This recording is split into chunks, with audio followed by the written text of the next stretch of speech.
আসসালামু আলাইকুম everyone, welcome to our Adobe Illustrator basic training course. আশা করি সবাই অনেক বেশি ভালো আছেন। দেখতে দেখতে কিন্তু আমাদের 6টি ক্লাস অলরেডি করা শেষ। যারা যারা এই 6টি ক্লাস করেননি কিংবা কোনো কারণে 2-1টি ক্লাস মিস করে গেছেন, তারা অবশ্যই কিন্তু ক্লাসগুলো দেখে নেবেন। আজকে কিন্তু ক্লাস নাম্বার 7 এবং ক্লাস নাম্বার 7-এর বিষয়বস্তু হলো রোটেট টুল অ্যান্ড রিফ্লেক্ট টুল।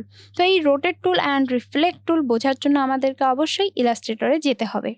তো প্রথমেই রয়েছে রোটেট টুল। এখন এখানে যে এই অপশনটি দেখতে পাচ্ছেন, এটি হলো রোটেট টুল। তো এই রোটেট টুলের ভিতরে কিন্তু আরও একটি ফাংশন আমাদেরকে জানতে হবে, সেটি হলো রিফ্লেক্ট টুল। আমরা আগে রোটেট টুলের বিষয়টি জেনে নিব। এই রোটেট টুলের কাজ কি, তার জন্য আমাদেরকে একটি শেপ নিতে হবে এবং আমি এই শেপটির কালার দিলাম রেড। এবার আমি এটিকে একটু কপি করে অল্টার দিয়ে এদিকে সরিয়ে নিব। আমরা কিন্তু এখনও শেপ বিল্ডার টুল কিংবা পাথ ফাইন্ডারের ব্যবহার শিখিনি, যার কারণে আমরা এই বিষয়টি একটু বুঝতে পারবো না।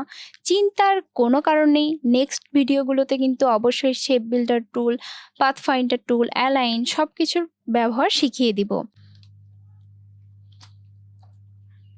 আমি কিন্তু একটি লিফ মেক করে নিলাম। এবার আমি এটিকে একটু ছোট করব এবং আমার এখন যে কাজটি হবে সেটি হলো একটি সার্কেল নেওয়া। আমি একটি সার্কেল নিলাম এবং আমরা কিন্তু এখান থেকে চাইলে ফিল কালার অ্যান্ড স্ট্রোক কালারটিকে উল্টিয়ে দিতে পারি। দেখুন, আমি স্ট্রোক কালারে নিলাম এবং আমি চাইলে ফিল কালারে নিতে পারি। তো এখন আমি এটিকে স্ট্রোক কালারে রাখবো এবং স্ট্রোকের পয়েন্ট দিব 4। এবার আমি এই লিফটিকে এখানে নিয়ে আসব আর একটু ছোট করে, একটু জুম করে কাজ করব আমরা। এখন আমি এটিকে কিন্তু রোটেট করব। রোটেট করার জন্য আমার অবশ্যই রোটেট টুলের ব্যবহার লাগবে। এবার এই রোটেট টুলটিকে এখানে একটি ক্লিক দিব, দিয়ে এভাবে একটু রোটেট করে নিলাম। এবার আমি কন্ট্রোল ওয়াই দিব। কেন? কারণ আমার শেপটি এই দুটি শেপের সঙ্গে সুন্দরভাবে মিশেছে কিনা তার জন্য। দেখুন, এবার কিন্তু একদম সুন্দর করে মিশেছে। তো আমি কিন্তু চাইলে আর একটু রোটেট করতে পারি। তার জন্য প্রথমে এখানে একটি ক্লিক দিতে হবে এবং এভাবে একটু রোটেট করে নিতে হবে। এবার আমি আবারও কন্ট্রোল ওয়াই দিব। এখন আমাকে যে কাজটি করতে হবে, এটির একটি কপি করতে হবে। তার জন্য আমাকে রিফ্লেক্ট টুলের ব্যবহার করতে হবে। তো এখানে রোটেট টুলের এখানে মাউসের রাইট বাটন ক্লিক করে রিফ্লেক্ট টুল সিলেক্ট করলাম অ্যান্ড এই অ্যাঙ্কর পয়েন্টে আমি এসে কিবোর্ডে অল্টার কি চেপে একটি ক্লিক করলাম। সেম অনুপাতে কিন্তু এখানে রিফ্লেক্ট হয়ে গেল। এবার কিন্তু আমি চাইলে কপি করতে পারি। দেখতে পেলেন, হয়ে গেল। এবার এই দুটিকে কন্ট্রোল জি দিয়ে আমি গ্রুপ করব।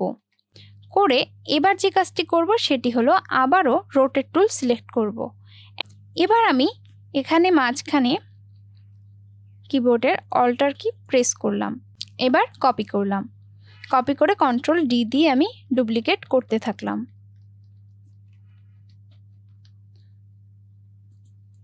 এখন এটা ছিল শুধুমাত্র আপনাদেরকে একটু বোঝানোর জন্য রোটেট এবং রিফ্লেক্ট টুলের কাজ কি। আমরা কিন্তু আরও কিছু করতে পারি। এবার এই অ্যাঙ্কর পয়েন্টে ক্লিক করে আমি এখান থেকে convert selected anchor points to corner. এবার চাইলে কিন্তু আমি একটু ছোট বড় করে একটু মডিফাই করে নিতে পারি।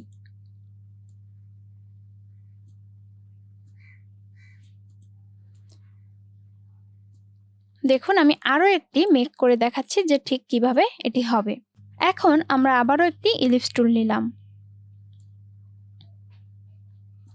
ইলিপস টুল নিয়ে আমি এখান থেকে এটিকে স্ট্রোক কালারে দিয়ে দিব। দেওয়ার পর আমি এইটিকে একদম ছোট একটু শেপে নিয়ে দেব এবং কন্ট্রোল প্লাস দিয়ে আমরা জুম করব। এবার আমরা রোটেট টুলের সাহায্য নিব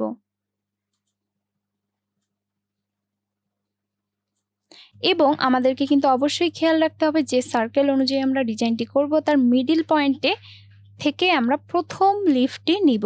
তার জন্য আমি একটি গাইড নিয়ে নিলাম। এবার কন্ট্রোল ওয়াই দিয়ে আমি একটু চেক করে নিব, একদম ঠিক আছে। আবারও কিন্তু আমি কন্ট্রোল ওয়াই দিয়ে ঠিক করে নিলাম। এবার আমি কি করব, এবার আমি এটির রিফ্লেক্ট করব, মানে এটির একদম সেম অনুপাতে এই পাশেও আরও একটি আনবো। এবার আমি এটিকে একটু রিফ্লেক্ট করব।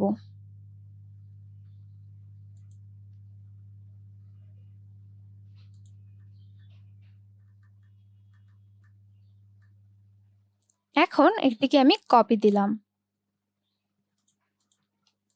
কপি দেওয়ার পর কন্ট্রোল জি দিয়ে দুটিকে গ্রুপ করলাম। আমি তার আগে একদম সেন্টার বরাবর আরও একটি গাইডলাইন নিয়ে রাখি, এটি আমাদের কাজের সুবিধার্থে। তো এবার এই দুটিকে সিলেক্ট করে আমি রোটেট টুল নিয়ে একদম সেন্টার বরাবর অল্টার চেপে ক্লিক করব। ক্লিক করার পর আমি জাস্ট পয়েন্টটা দেখে নিব এবং কপিতে দিব। কন্ট্রোল ডি দিতে থাকবো।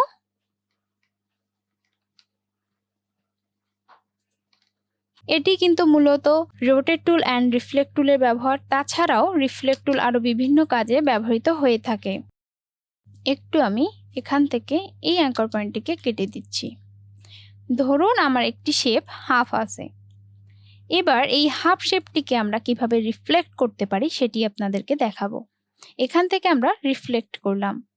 রিফ্লেক্ট করে ঠিক একদম সেন্টার বরাবর অল্টার প্রেস করলাম।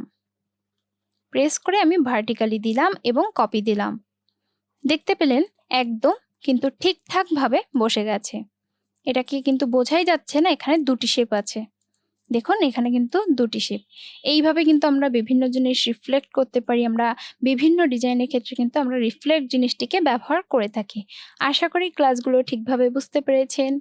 আজ আর নয়, দেখা হবে নেক্সট টিউটোরিয়ালে।